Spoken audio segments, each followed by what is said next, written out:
Welcome to the Mental Health Boot Camp podcast. Hooray! This is the podcast where four therapists, three of us Canadian, one of us American, serve you cutting-edge mental health knowledge. I am Ryan Howes, a clinical psychologist in Pasadena, California. And I'm Brooke Lewis, a registered clinical counselor from the Vancouver, Canada area.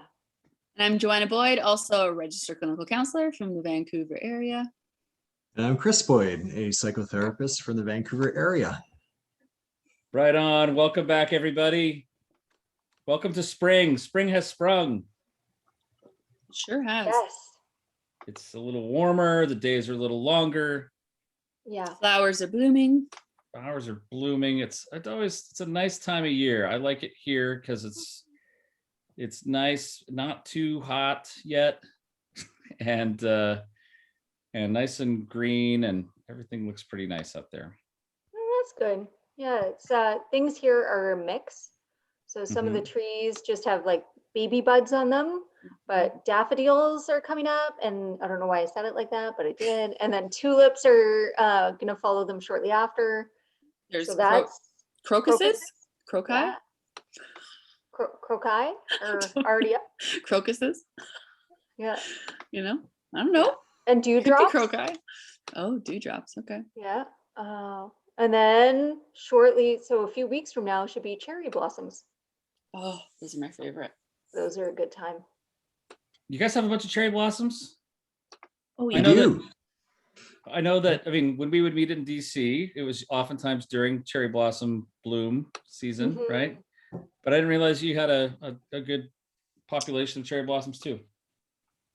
We do. There's some streets in Vancouver that are just lined with them. And it's cool because the different kinds kind of bloom at different, I don't know. I just feel like the cherry blossom season could last a few weeks. It's pretty great. That is very nice. Yeah, it's funny. One of the highlights going to the symposium, of course, is the blooms. I think it's only been 1 or 2 years we actually got to see them in full bloom. So the cherry blossoms around the basin in DC. So I think Brooke still follows the cherry blossom Instagram page. I do. Yeah. Yeah. So they send out posts about how close it is to like peak bloom season with like close-up pictures of the cherry blossom buds. And yeah. So typically, I think the DC ones are in peak bloom maybe 2 weeks before the Vancouver ones. Yeah. I think they bloom a little bit earlier than us, but I'm gonna look at it right now. It's the DC Cherry Blossom Watch.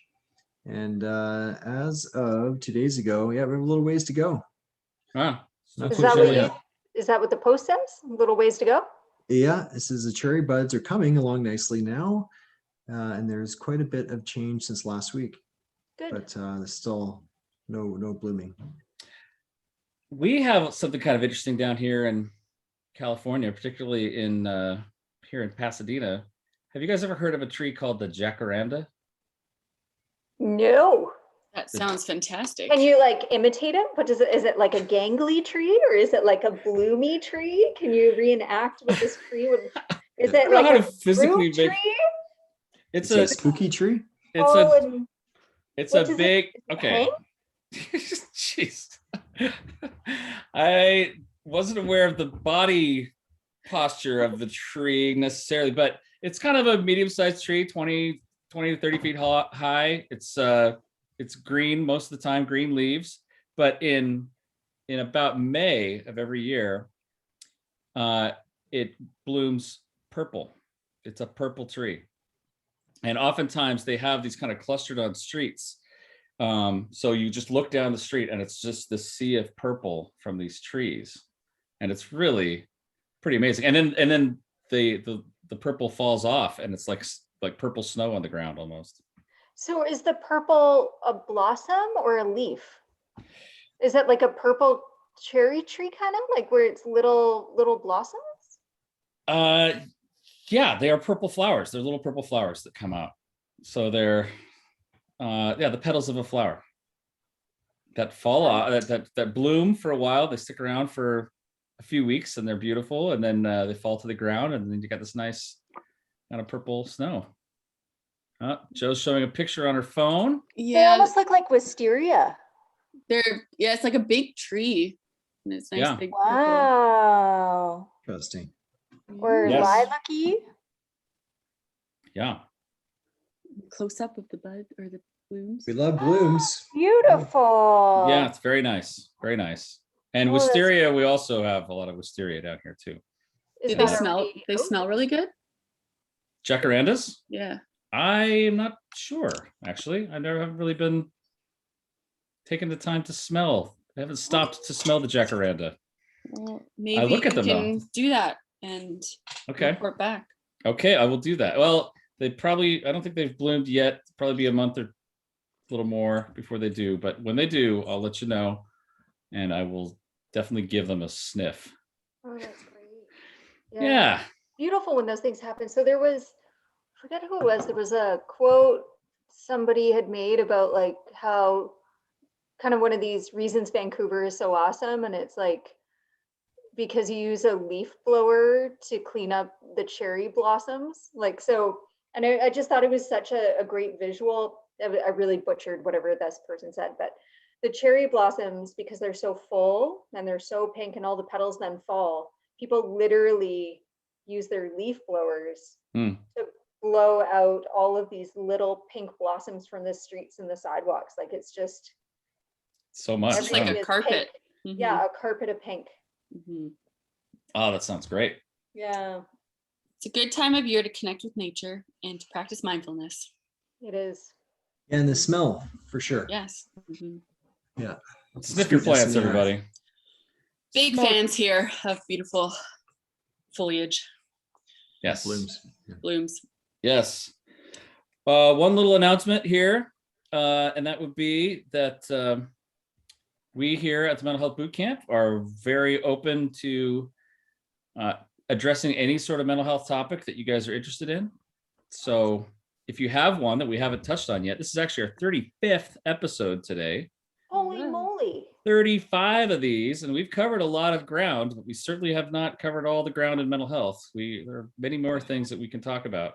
But we mostly want to be aware of our listeners. And if there's something that you have any interest in at all, even if it's just a fleeting thought, hey, that might be kind of interesting to hear about, please do drop us a line at info@mentalhealthbootcamp.com and let us know what your area of interest might be. We'll do our best. We'll either talk about it ourselves, or if we feel like we don't have quite the expertise, we'll find someone who can. We'll go like that, right? So Yes. We'd like to hear from you. For we sure. love hearing from you guys. Now that we're Mhm. on 6 of 7 continents and most of the states and most of the provinces, we would love to hear from you guys. So, Hmm. all righty. With that having been said, who's our ambush tonight? It's me. That's Brooke. All right. Brooke always gives us a doozy. So let's dive in with a Brooke ambush and we'll see where this goes. All right. I'm sending. All right. Okay, it's coming across the border. It's past Like the dancing customs. hurt. Getting all ready. I forgot the jingle I had last time, so I'm just dancing. I was like, oh, I hope I just sent it to the right Ryan. It's the right Ryan. I got it. What are your, here's what it is. Everyone ready? This is the ambush. I don't know what this question is. Chris and Joe don't know what the answer is, or what the question is. Sorry. Maybe not the answer either. Maybe I don't have the answer either. Right. I don't know what the question is. Only Brooke knows. Until now. Ready? Here we go. What are your go-to resources for clients? Books, blogs, movies, etc. And what resources were impactful for you during your growth as a clinician? So, Resource Central here. Going to share our go-to resources, things that we might share with a client regarding some of their issues, right? Is that what you're thinking of? That is what I'm thinking of. So just general, I know it might take a little brainstorming for everyone to get going or thinking about it, but I find often like we need to be well read and well researched and keep up on different things. If we point people to different areas or resources that might help them.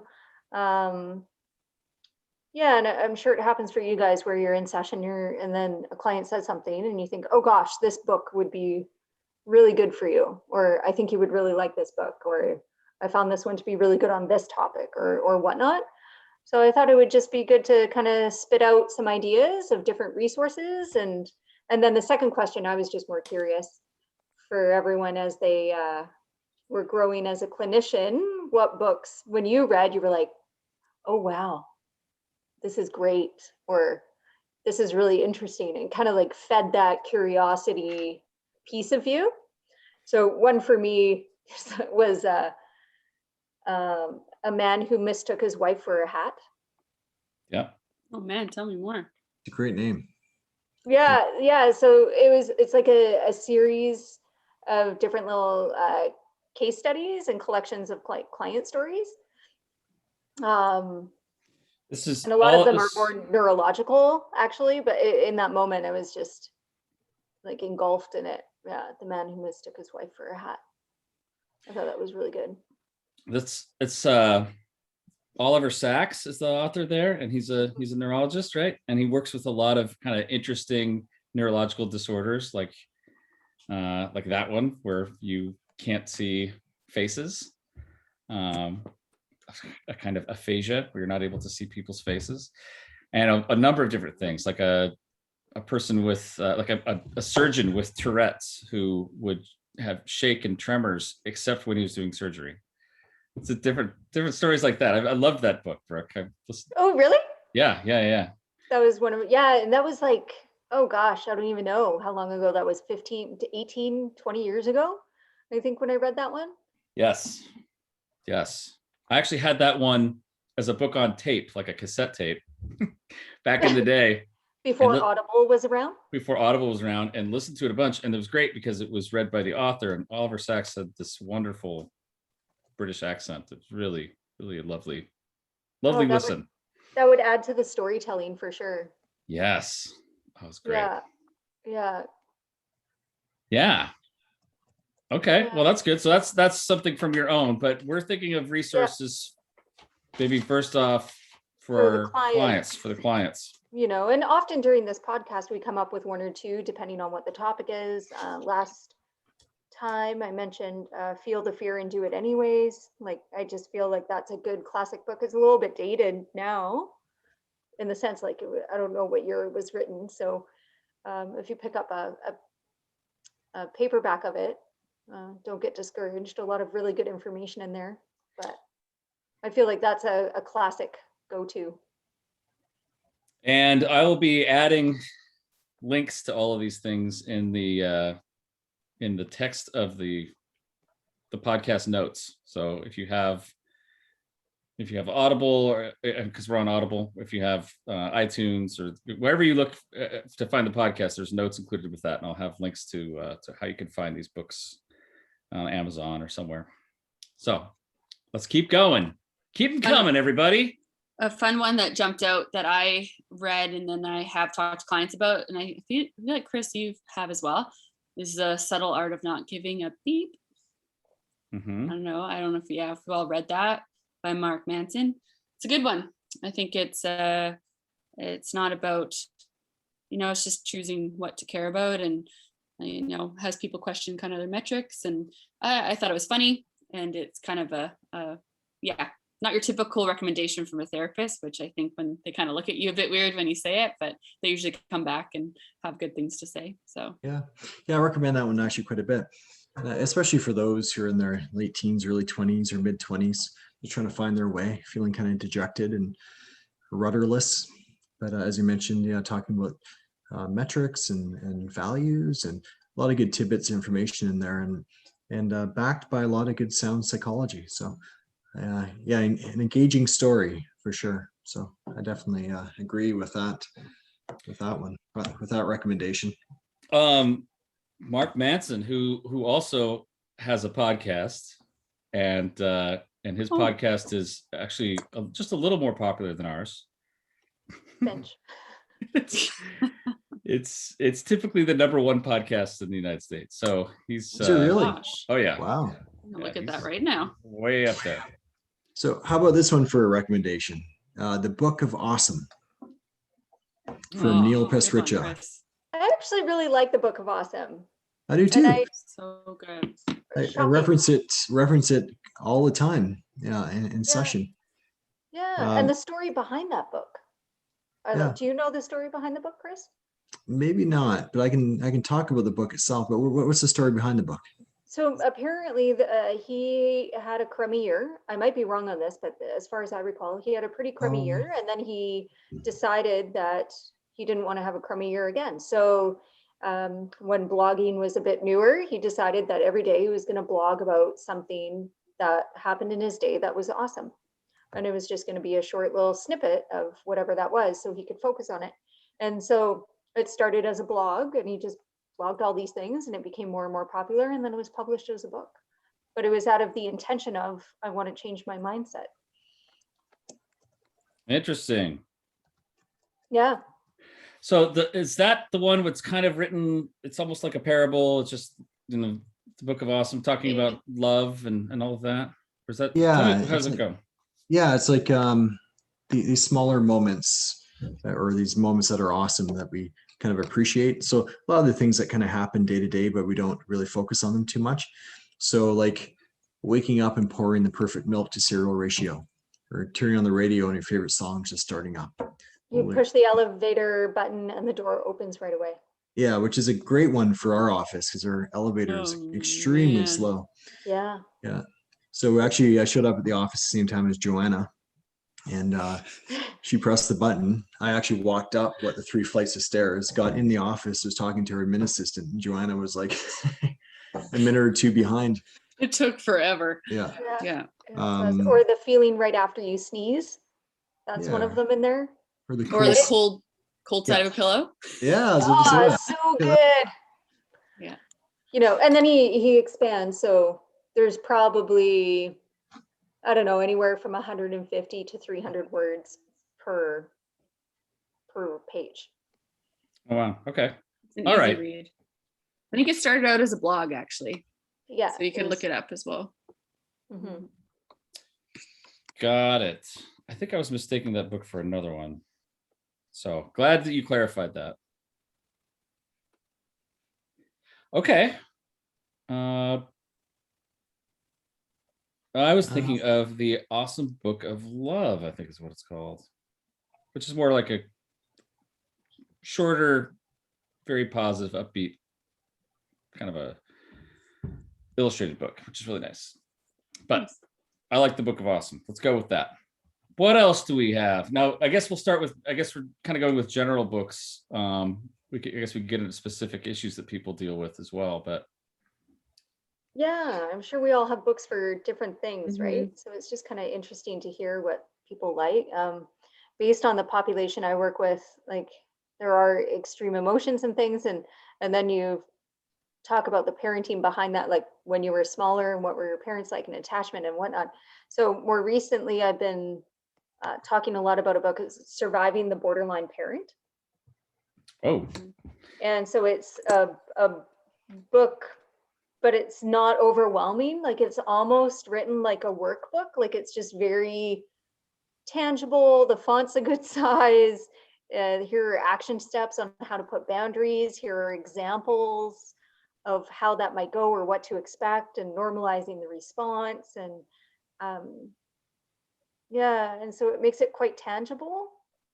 I'm a big fan of like trauma memoirs. So if clients are looking to normalize their experience, I try and find a trauma memoir for them. Yeah, I've been recommending for people who are just kind of need some inspiration to kind of endure and move on, like a trauma memoir. But really, almost any biography that you read is about overcoming adversity of one form or another. Absolutely. And so sometimes if someone has a particular interest area, might say, hey, let's find out what this prominent person's biography was about, and it's usually about, oh, I had this struggle, and I was able to overcome. Yeah, Portia de Rossi, Ellen DeGeneres's wife there, she has a memoir called Unbearable Lightness. And so that was about her eating disorder, actually, and her journey through that. That would be a slight trigger warning for persons with eating disorders, because it is somewhat descriptive, but I thought that it was pretty well done, and her journey to acceptance by the end of the book. Yeah. In a past podcast, we've referenced, of course, Viktor Frankl and Man's Search for Meaning. That was so many times. We're big Frankl fans here. Yeah. So, of course, that one kind of chronicles his life experiences, living through the Holocaust. He was in for, I think, two different concentration camps over the span of 4 years, and kind of talk about how he was able to navigate through that and trying to find meaning and purpose. He has a couple of great quotes. Between a trigger and a reaction, there's a space, and that space is our freedom to choose our response. In our response lies our growth and freedom. He also talked about everything can be taken away from a man or woman, but one thing, and that's our freedom to choose our response in any given set of circumstances, choose our attitude in any given set of circumstances. So it was kind of neat. His experiences were horrific, but he grew to become fond of these little moments throughout the day. Maybe he was a trained medical doctor, a psychiatrist, I believe, and so he would help people out, but appreciating the sunset, or those moments of prayer, and also just focusing on the people he loved and cared about kind of gave him some strength to get through the dire situation. So pretty graphic, pretty raw, pretty intensive. But then he introduces his form of existential theory. So kind of the search for meaning and purpose is called logotherapy at the end of that book. Yeah. Right on. Very helpful for a lot of folks. I find that questions of meaning and purpose are pretty central to a lot of my clients' issues. If you kind of dig down, like, what's beneath that? What's beneath that? What's beneath that? Okay, it goes all the way to meaning and purpose. Yeah. And we can all use some help there, I think. Yeah, the fact that you find meaning in suffering is, quite the message. Definitely. What else we got? Are we going topic, or we're just gonna popcorn it? Popcorn away. Popcorning. When you talked about mistaking that book of Awesome, Ryan, with the love, when you said love, I thought about the love languages. The 5 love languages. I think it's Mark Chapman, I believe. Gary Chapman. Gary, thank you. I got Mark. I think Mark Manson confused there. Everyone's a Mark. Yeah, great one. It goes through the 5 the 5 love languages. So it could be words of affirmation, gifts, acts of service, quality time, and physical touch. And so you're able to read through it and see what you can identify and kind of learn about not only romantic relationships, but really, parent-child relationships. I think there's one specifically for teens. And it could kind of help you identify how you receive love and also how you might give love, and learn about the other people in your life as well. So kind of an interesting read. I like that one too, because it's very user-friendly. I found like the reading is really easy. There's not too much jargon in there. And I found that the author was really good at like kind of poking fun at really normal circumstances that couples might get into. Like a husband comes home with flowers for his wife, but his wife's still upset because he didn't take the garbage out or empty the dishwasher. Like, because he was trying to show love, but that's not how she receives love. So if he had emptied the dishwasher and knew that, then it would have meant more, But I feel like when couples read that type of story, they chuckle because they can see themselves in that, right? So I like that one too. Just, it's so user-friendly and relatable. Definitely. I hate to name drop here, but I was able to interview him Gary Chapman, Ooh. several years ago. And I got to say, I mean, I've been able to talk to some great folks over the years. Some of them just kind of blend together, but my talk with him was just wonderful. Such a friendly, delightful guy to speak with. I think he's a minister, he's a pastor. And he's just got that very warm, hey, great to talk to you. Thank you so much for this. It was just a very sincere, genuine guy. So I recommend it just for that. What a cool dude. Okay. Did you have another one, Joanna? I feel like you might have another, like a list happening. Well, we can just go around, but I do. I have one for parents I like to recommend is The Whole Brain Child. Dan Siegel. I think it's a go-to, kind of talks about neuroscience and being able to understand where your child is developmentally, and also ways of being able to connect with them. Yeah, I think it's an easy read, and it's not too long. And it's a go-to for sure. So it's Dan Siegel and Tina Bryson. Tina Bryson, thank you. Who is actually a childhood friend of Ryan's as well. Did a name drop again. Yeah. Not really a childhood friend, but a longtime friend. That's for sure. Longtime friend. Okay, I thought you guys grew up together. But, well, I mean, it feels like it. It's been about 20 years that I've known her, and she's a good family friend and a fantastic speaker. If you ever get a chance to see her speak at a parenting conference or something, she's amazing. So, and prolific. She's written a lot of. The two of them have written several books, and she wrote one herself. Bottom Line for Baby. Just came out this last year. Oh, cool. That's great. So yes, good stuff. Whole Brain Child, like it.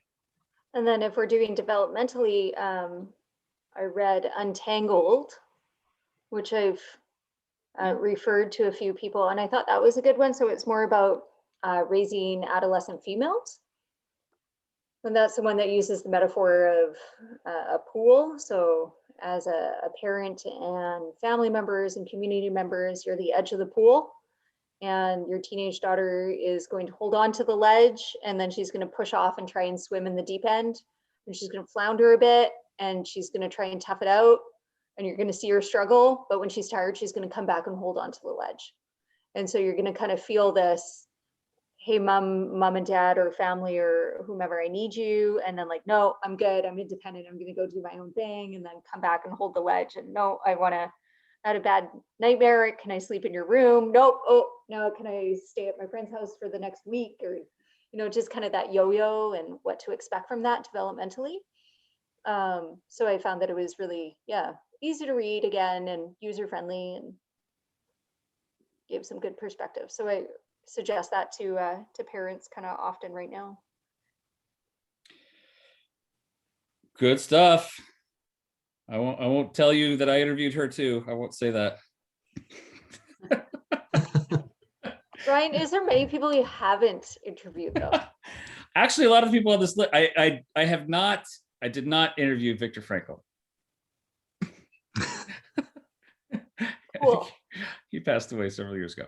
No, there's a lot of people I haven't interviewed yet. Like Oliver Sacks, he also died a few years ago. Like Yalum?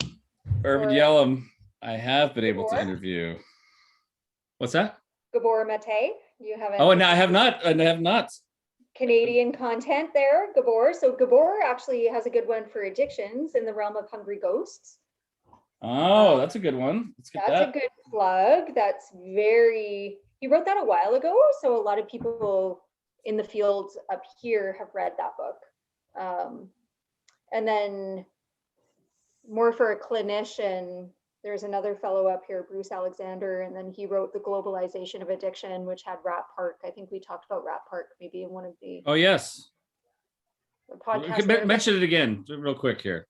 Yeah, so he had like a little rat dude and put the rat in its own cage and had the water drip, and then he had the water drip but with a drug in it, and obviously with the rat he had to like tap to get the fluid, so he kept tapping the one with the drug in it, and then so the rat eventually was only tapping that one, so successfully addicted to that. And then they put the rat into Rat Park, and Rat Park is like the best place ever for rats. A whole bunch of rat friends and things to run through and build tunnels and all kinds of things for rat fun to happen. And then it also had the two little drips, one for water and one with the narcotic in it. And all the rats in Rat Park drank out of the one with the water. And then when they put the addicted rat into Rat Park, it didn't take very long before the rat stopped using the one with the drug and started only tapping the one with the water.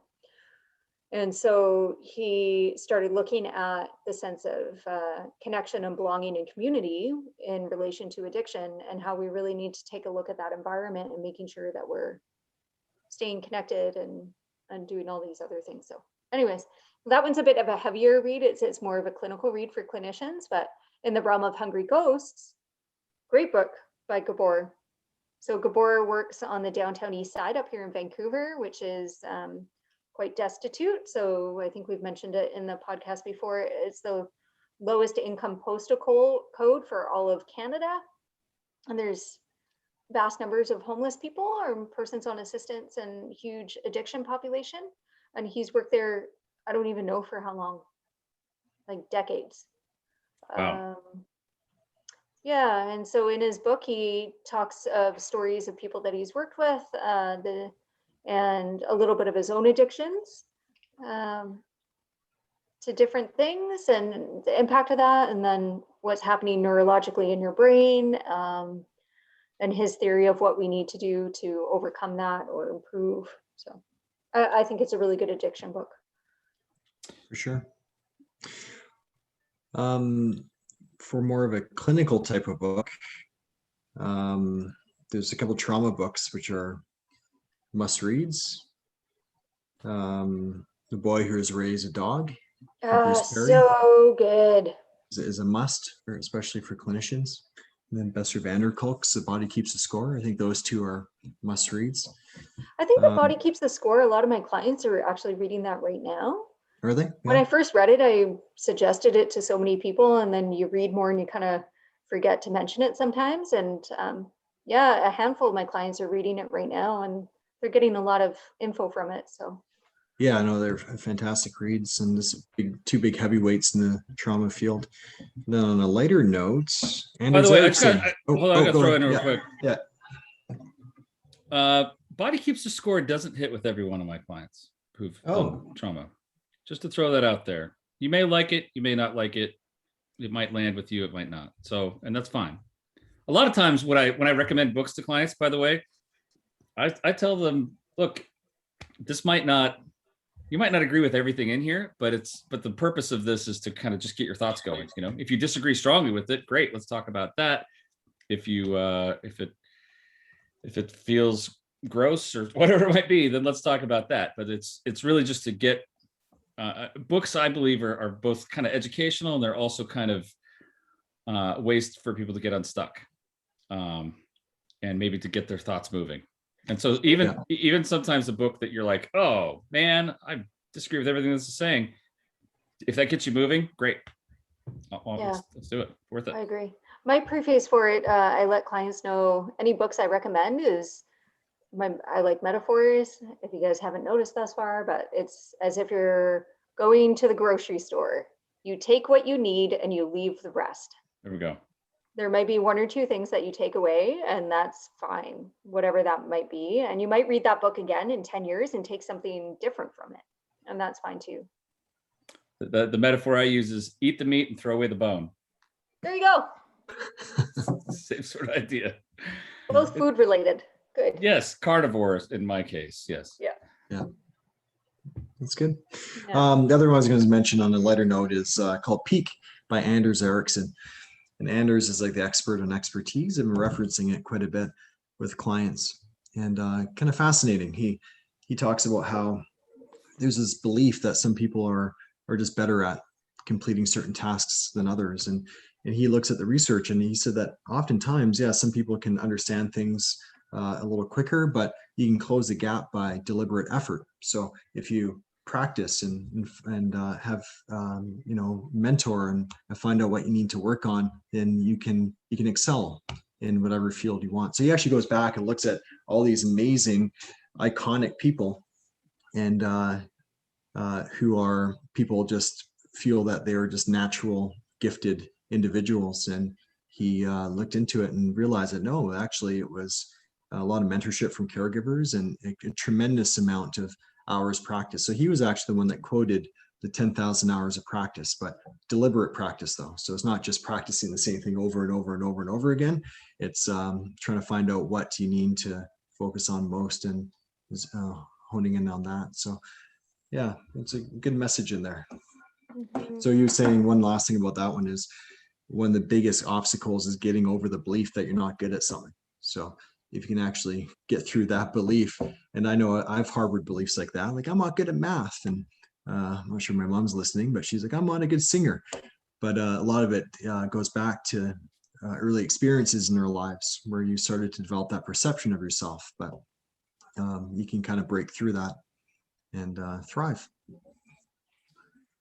Wow, it's great. Yes, common misbelief, misperception out there. Malcolm Gladwell came up with the 10,000 hours of practice to get expertise. No, Malcolm Gladwell is a very gifted journalist and reporter, and he brings things together. It was Anderson. What? Anders Erickson. Anders Erickson, not Eric. Yes, Anders Erickson, who came up with the concept. It's actually Manson Erickson. No, it's Mark Erickson. Oh, let's not confuse this. This list is getting big enough already. Let's go. What else do we got here? Go ahead, Joe. The highly sensitive person. Yes, that's a great one. Elaine Aaron. I had to look up the name here. Essentially, and I have a little blurb here, but it says, what it means to be a highly sensitive person and how to handle it, or how to handle a finely tuned nervous system. So it talks, for clients I have who might be sensitive to like a lot of noise or just busy days, or they've bright lights or different things like that, or they just feel like they're overly sensitive. I recommend this book because not necessarily something to be ashamed of, and they're able to kind of learn of how they can use their highly sensitive traits to their advantage and learn to thrive kind of having those traits. So that's a great book. The clients I have recommended it to definitely come back and are like, this is me. And, it kind of normalizes a lot of their sensitivities. Versus feels like something I need to change. So. Yeah. Very nice. And on that one, a complimentary one, because often, not always, but HSP, highly sensitive persons, I think, more often than not, they have high introversion traits as well, right? So the introvert advantage is a good one to, again, normalize and find all the superpowers with something that, like, the world is unfortunately more biased towards extroverts, and so it's but good there to are read more about the introverts. superpowers, but there's more introverts. So it's good to read about the power of introverts, right? Another would be Susan Cain's book Quiet, which is the same topic basically about introverts, and there, gosh, I can't remember if she said it was 60 or 70% of us are lean introvert, but extroverts tend to hold the higher positions and kind of have the more fame, of course. She also has a really good TED Talk. Susan Cain? I forget what the name of that TED Talk was, but it's about introversion. On that, I'll just throw one more into that handful of the sensitivity ones, would be the Empath Survival Guide by Judith Orloff. Another life strategies for sensitive people. So I haven't heard of that one. Is that one just more like a self-help one? Kind of again normalizing sensitivities and helping you kind of navigate being more of an empath and kind of taking in a lot of people's things and setting boundaries. And what was the one that you said, Brooke, the introvert one? The Introvert Advantage. Ah, wow. Man, We're gonna have a good list of books here for people. this is going to be a massive list of books. Yes. Yeah. And I'll tell you right now, I'm not going to put them in any particular order, just what we've been talking about. We can That's even categorize this better. and index this. Just, you got to Like, sweep through. good luck. Google them. Yeah. Kind of switching to Trauma Land. A book I found that was really impactful was Know My Name by Chanel Miller. I don't know if other people have heard of this. So she was the victim in the Brock Turner case. Brock Turner was the young male athlete in the States. And there was a sexual assault case against him. So Chanel Miller was the victim, and throughout the case, her identity was protected. So hence the name of her book. So it was her experience of everything that had happened. Again, a little hard to choke down a bit, but it is the reality of what people experience. And I think it's important to normalize that experience as it goes along, that there is going to be a roller coaster of emotion. And she explains that really well in a firsthand experience. So yeah, I thought it was really well done. Very nice. I've got a growing list going here. I'm going to share a few of these. That's all right. You've just been like writing the whole time. I'm so sorry. Go. I mean, I've been writing. It's just, I mean, otherwise it would take me forever. Okay. This is, I'm going to go ahead and jump to one of the more formative books, or a couple of the formative books for me when I was in graduate school. And at the top, a book that I've probably reread 5 or 6 times as a therapist is The Gift of Therapy by Irving Yalum. So good. It is if you've been in therapy, or if you are a therapist, it's a must read, really, or if you're interested in therapy, because it's so great. He breaks it down. There's like 80 or 90 chapters, because they're just a page or two long. And it's just these little points of like, create a new therapy for each client, or little ideas that he has about little like tips from this wise, I call him the grandfather of psychotherapy. Like he's just got all this wisdom, and he writes so eloquently. Could not recommend that book more highly. It's fantastic. A book, I have to admit a conflict of interest, because I know this person and was able to give her an endorsement for this book, but a woman by the name of Anna Borges wrote a book called The More or Less Definitive Guide to Self-Care. Just came out a couple of years ago. And she used to write for BuzzFeed and then for Self. She's not a therapist, but she was a health writer, and very highly informed. I think she's going to become a therapist at some point. But she just breaks down just dozens, if not hundreds, of little self-care tips that people can do. Some that you might expect, breathing and that sort of thing, but some that are counterintuitive, or things you wouldn't really think of. Very inventive, creative things. I mean, she's a BuzzFeed writer. You got to think, they're thinking in a very creative and maybe off the beaten path sort of way. It's a great book. Highly recommend that for someone who's just thinking about basic self-care habits. And speaking of habits, Atomic Habits is a book that I recommend to people often. And this is a book, James Clear is the author, and Atomic Habits is about how to develop, how to kind of change your behavior in these small ways, atomic meaning small. So these small little changes that you can make to your routine. He talks about, like, we don't really change, we have to change our process of things. We don't just say, I need to eat better now. I need to make better health choices.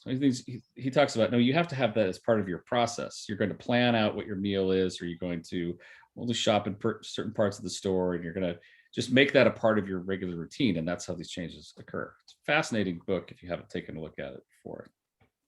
I like that one. That is a good one. Yeah. Have you read that, Chris? I have. Yeah. It's really good. Very practical, as you mentioned. Yes. Another book that I like, because I've gotten kind of interested in Stoic philosophy a little bit in the last few years, It's been trending. Don't get me wrong. I'm a emotional person, and I'm big on emotion. But I know that for a lot of the people I work with, and I do work with a lot of men. Oftentimes, they're trying to find ways to manage and contain emotion, make emotion their friend instead of their enemy. And the book is called "The Obstacle Is the Way" by Ryan Holiday, and it's a really nice kind of summation of Stoic theory and put into practical terms. And it really helps people to know how to kind of choose when emotion is going to take the driver's seat and when logic and reason is going to take the driver's seat. It's a very nice summary of Stoicism. Brooke, you mentioned a book about borderline parent, right? Yeah, Surviving the Borderline Parent. Surviving the Borderline Parent. There's a great book that I used to recommend, and I think it's still very pertinent. It's just called Narcissistic Families. I think it's Pressman and Pressman are the authors. And that's just about, like, if you grew up in a family where one or both of your parents were narcissists, what that can do, what kind of impact that can have on you and what you can do about it. Great read. I've for a period of time there, I was working with people who had very narcissistic parents, it seems like, and they found a lot of help from that book. Okay, I'll pause there. Give someone else a chance. I've got a few others, but I'll save them for later. Great list. Yeah. Good. So good, right? Like, it takes a minute when you're like, oh, books. But once we start talking about the books, it's like this and this and this and this and this. And This is a massive list we're growing well, here. I feel like really we should just have a digital library of titles under different areas that we kind of vet books for each other. Like, hey, this is what I rate them and why, and our own little book inventory, I think would be really helpful as clinicians and maybe for special listeners. Yes, I like that. That's great. Mm-hmm. Donate to our Patreon page and you can get access to, well, we don't have a Patreon page, so. Don't know. Yeah. Well, maybe we'll develop that. It'll be the Mental Health Bootcamp book list. Yeah. Oh boy. Don't go there now because I haven't bought that yet. Doesn't exist yet. Doesn't exist. Okay, let's keep going.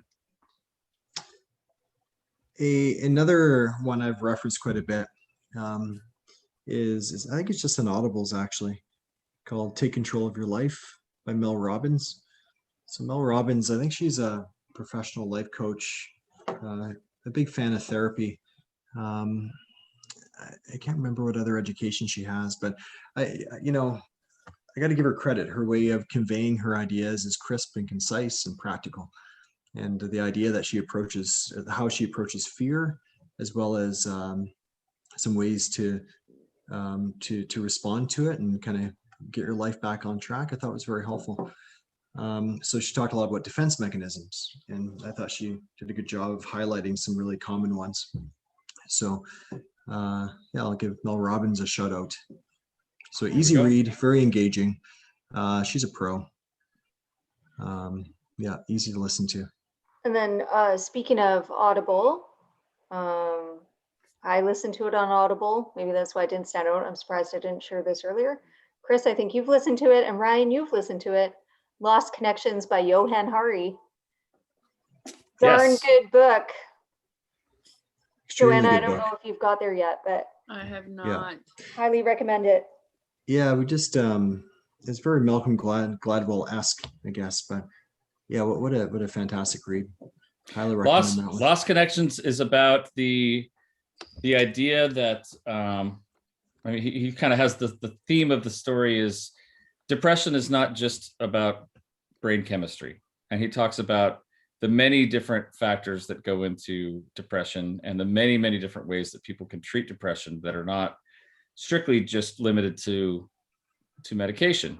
He says that, medication can be helpful sometimes, but we've kind of gotten to a place in society where people feel depressed and they just go to their MD, just get an SSRI depression medication, and then that's it. And oftentimes the problems don't really resolve because there are difficulties in their family, difficulties from their history, from their past, difficulties in society that perpetuate these depressive symptoms. And we need to take a more comprehensive look at what's causing depression in order to really work to treat it. Is that a fair summary? Yeah. That is a fair summary. Yeah. It's great. I wouldn't Good mind book. just paying attention to the time. Ryan, if you want to give the rest of your list, but I'm curious if there's anyone else of like you developing as a clinician, if there was a book that you read. You've shared yours. I wonder if Joanna or Chris has one or two as well, just kind of pivotal throughout your development as a clinician where you read it and something just struck, you know? Chris mentioned it already. The Boy Who Was Raised by a Dog was a big one for me, just in trauma work that I do. I thought that was, just fascinating. And I think really got me into trauma work, I think. I just wanted to give a quick, The Power of Now for people who are looking into mindfulness. Eckhart Tolle, I feel like that's a big one, Good. but Share it now. Yeah. Power of Now. Power of Now. Yes. But for me, I'm for sure the ones I mentioned already, but Dan Siegel too, as a clinician. His first book, Mindsight, was I felt was a bit of a game changer. And then the work of Scott Miller. I don't know how I read his books a while ago, but just as just the important elements and qualities of therapy. I thought that was interesting, intriguing. Another trauma one from earlier on. I don't know if you've all read it, but A Child Called It. Dave Peltzer. Pretty sure that's the author. Again, like just horrendous trauma history there. And so there's a series of books that he's written of his experience, but not so much from a clinician perspective, like it's more of a memoir book, but yeah, very interesting. But I agree, Dan Siegel was big. Lisa Ferencz, Letting Go of Self-Destructive Behaviors was big for me. Newer, but I think before I was a lot of Oliver Sacks and Irving Yalum and Love's Executioner. Yeah, and before letting, you're just trying to get around to write. Donald Mickenbaum, we met him at the symposium. Yeah, very, very, very practical. He's like one of the founding fathers of cognitive behavioral therapy, modern father, CBT, and but very, very straightforward. And what did he write? Well, he read a book on PTSD recently. He wrote a book? Mickenbaum did? On PTSD, Mickenbaum also has, what is it called? It's something handbook. So I actually have two copies because one copy I dropped a bunch of coffee on, and so it's like waterlogged. So then I bought a second one, but I think those went missing because I think somebody maybe took them from my office. But he's so funny, Mickenbaum. So in his presentation, he's promoting this book, and it's a very practical, skills-based approach, which is interesting because when you watch Mickenbaum in his counseling videos that he shows in these workshops, it's not like a structured, skills-based approach in session. It is more talk therapy with he has a sense of what he's doing and a structure there. But he made the joke that he was getting up in ages and he was writing out his will, and his kids asked what he was going to leave them, and he said he was leaving them a copy of his book because all of life's problems could be solved through this book. So his index has what do you do if you have nightmares? Turn to page 67. I'm grieving the loss of you. Turn to page 84. Here's how you get through it. So it was all of his wisdom in one handbook. I think it's called The Roadmap to Resilience. Was that book? Yeah. He launched it maybe 4 or 5 years ago, but very practical. Very, very practical. This is what you're doing. Here are the behavioral strategies. Here you go. Boom. Do this. I think that was 7 years. Didn't we meet him in Anaheim? That was 7 years ago. I have his signed book, or whenever We met him in DC and then again in Anaheim. Yeah, because that was 7 years ago this past November. So anyways, it's been out for a while. It's really cool to meet him. Ryan. Interviewed him. Okay.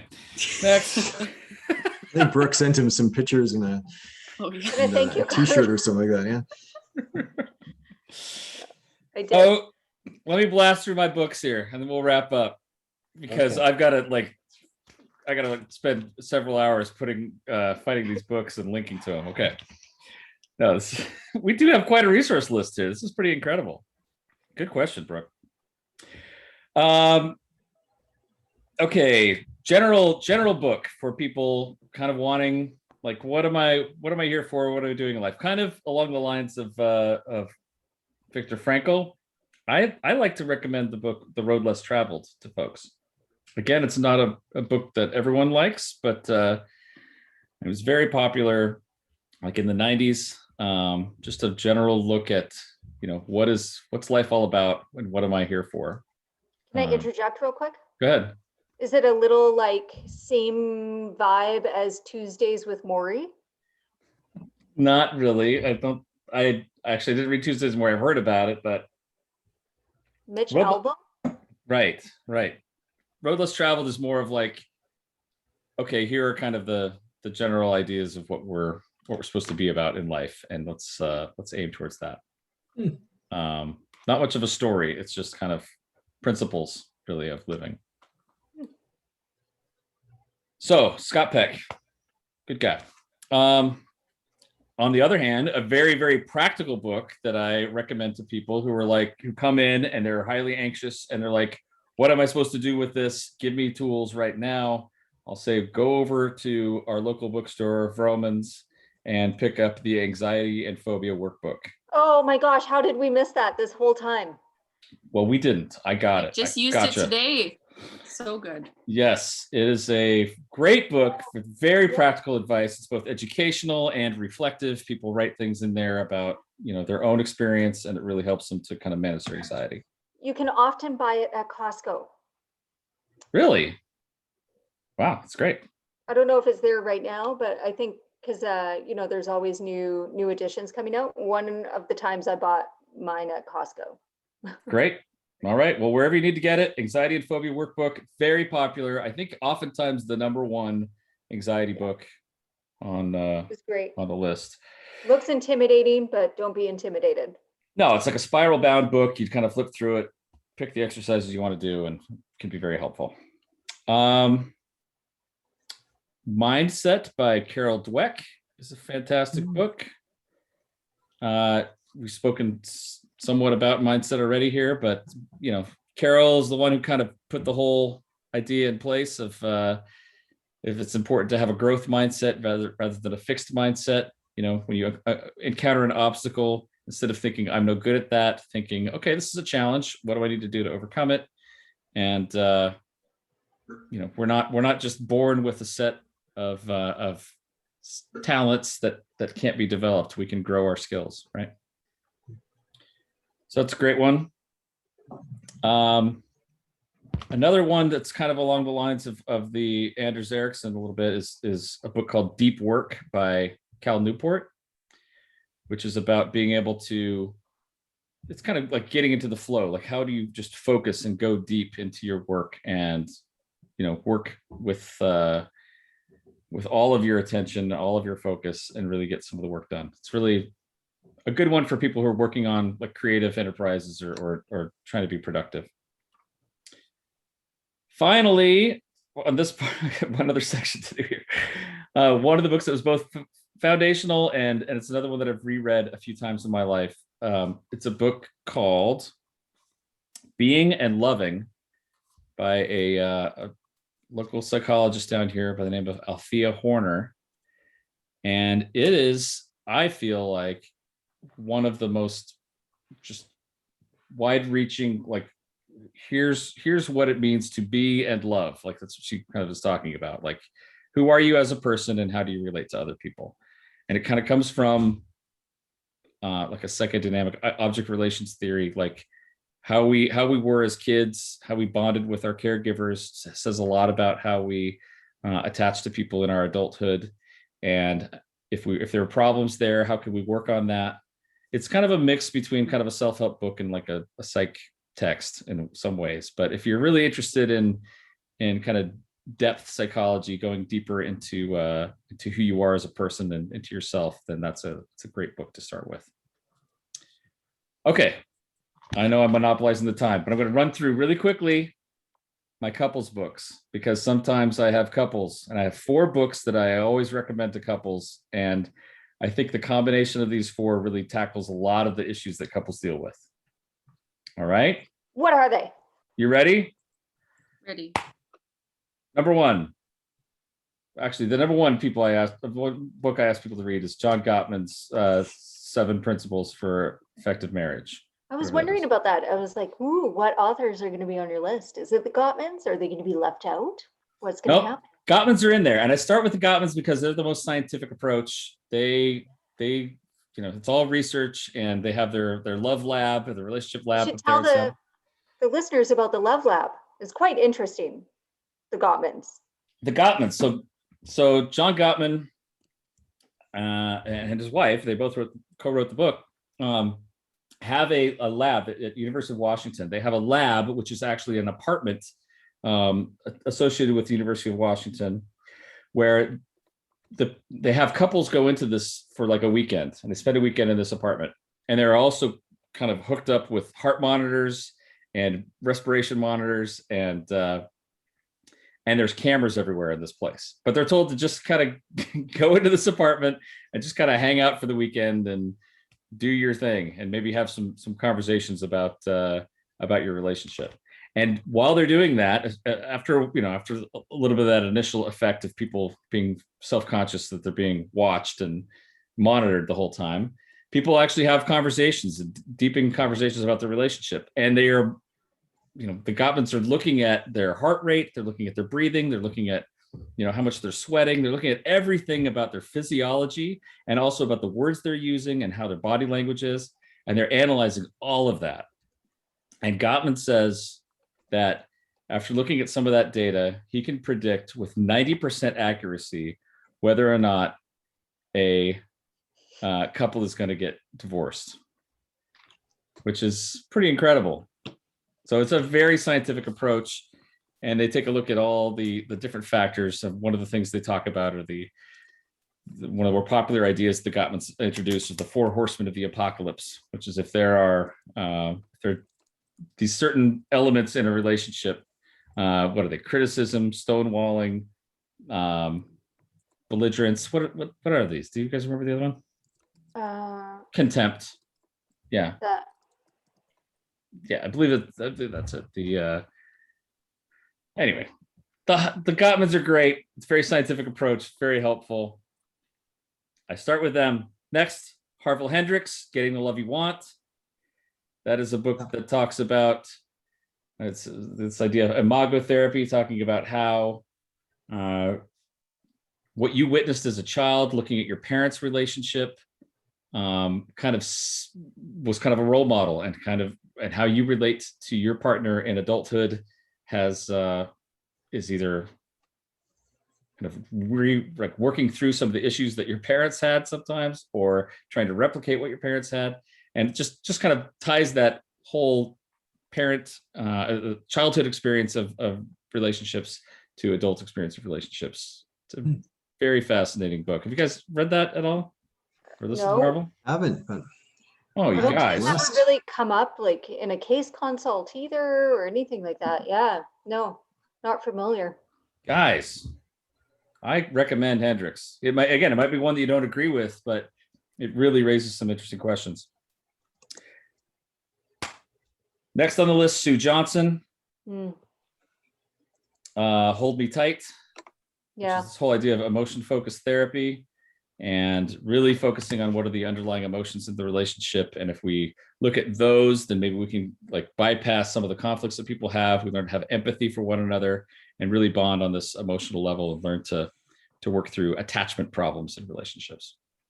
So Sue Johnson, Hold Me Tight is that's a winner. She's a big shot in the field. And finally, the last book we're going to mention, I think the 150th book we're going to mention here, is David Snarch, Passionate Marriage. That's a book that I like a lot. Some people find it a little controversial. His whole approach is about differentiation. He says that for a lot of couples, their problem isn't that they're too distant. It's actually that they're too kind of emotionally enmeshed with one another.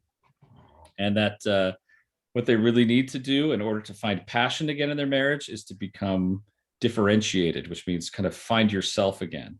He talks about how couples who are, when you're dating, it's me and you. When you're married, it's we. And you kind of people kind of lose their identity in the marriage and kind of form this amoeba of we-ness. That's no longer exciting. That's no longer thrilling. Chris, you liked that term, we-ness, didn't you? An amoeba of we-ness. That's good. An amoeba of we-ness. Yes. That's going to be your like profile tagline for like everything for the That's rest it. of your life. An amoeba of we-ness. Yes. Wow. Yes. And so he talks about how to maintain a sense of self while being in a relationship, have your own identity, and also be with the other. He also talks about how it's more exciting sexually to be with someone who is an other instead of someone who's just like me. If there's no otherness there, then there's not that much excitement. So that's David Snarch. Whew, guys. It's a good list. So many books. And there's so many more, right? Like it's just, I can only imagine being a client trying to figure out which book to read on what, like it. Yeah. I think it's so important for us to talk about these things, to vet the information. Granted, we all come with our own biases of what we're reading and what we like or don't like, or what we're drawn to, what we think is good or not so good. But we are educated in the realm, and we read a lot. So if there's favorites in certain areas, I think people might find that helpful. And we've just thrown out a ton of books to you guys, but if you're interested in this podcast, you probably have a bunch of favorite books of your own. Probably some self-help books, some mental health books that you've read. So please come to our Facebook page at Mental Health Bootcamp Facebook. And put your recommendations under this episode. What books do you think are interesting for you? Or if you have questions, if there's a certain topic you'd like to know if we have any expertise or have any book recommendations, then write to us at info@mentalhealthbootcamp.com or just message us at our Facebook and we'll see if we can help. For sure. I feel like there's many, many, many more books that we would be able to recommend. Yes, absolutely. Okay, that's it. Like and subscribe on Apple, Google, Podbean, or Audible, or Spotify, or YouTube. Send your questions to info@mentalhealthbootcamp.com. Visit us on Facebook or Instagram. Tell a friend or 2 or 20. And we will say goodnight for now. We got some reading to do. Good night, everybody. Bye, everybody. Bye, everyone. Bye-bye.